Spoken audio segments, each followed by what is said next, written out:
একদিন এক বোকা ভূত শেওড়া গাছের ডালে বসেছিল। এক দুষ্টু ছেলে শেওড়া গাছের নিচে যাচ্ছিল।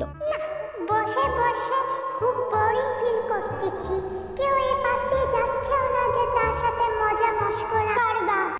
এই পথ যদি না শেষ হয় তবে কেমন হতো তুমি বলো তো? যদি পৃথিবীটা স্বপ্নের দেশ হয় তবে কেমন হতো তুমি বলো তো? এই তো একজন গান কইরা আইতাছে, দাঁড়া আমি নামি বেটা। ভূতটি ভাবলো এই তো সুযোগ, লাফ দিয়ে সামনে গিয়ে তার সামনে এসে দাঁড়ালো। চকচকে 32 পাটি দাঁত বের করে বলল, কি রে বেটা, ভর দুপুরে খুব গান না? দাঁড়া এখন আমি তোর ঘাড় মটকাবো। তখন দুষ্টু ছেলেটি বলল, তুই আমার কি ঘাড় মটকাবি রে? জানিস আমি কে? বোকা ভূত বলল, কে রে, কে তুই বল দেখিনি। আমি হলাম ভূতের বাপটু। তাই নাকি? তুই ভূত? তোর কি আছে যে তুই আমাকে ভয় দেখাস? এইবারে দুষ্টু ছেলেটি বলল, তুই কি জানিস আমি যা খেতে পারি তুই তা কোনোদিনও খেতে পারবি না। তাই নাকি?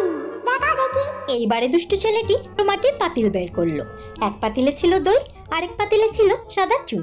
দুষ্টু ছেলেটি দইয়ের পাতিল থেকে 1 চামচ দই খেলো আর চুনের পাতিলটি এগিয়ে দিল বোকা ভূতের দিকে।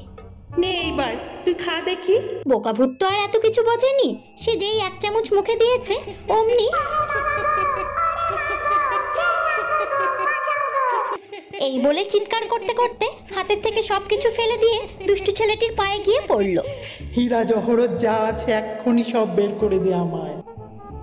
এরপর ভূতের কাছে যা কিছু সম্বল ছিল সবটুকু ওই দুষ্টু ছেলেটিকে দিয়ে ভূত এক দৌড়ে পালিয়ে গেল।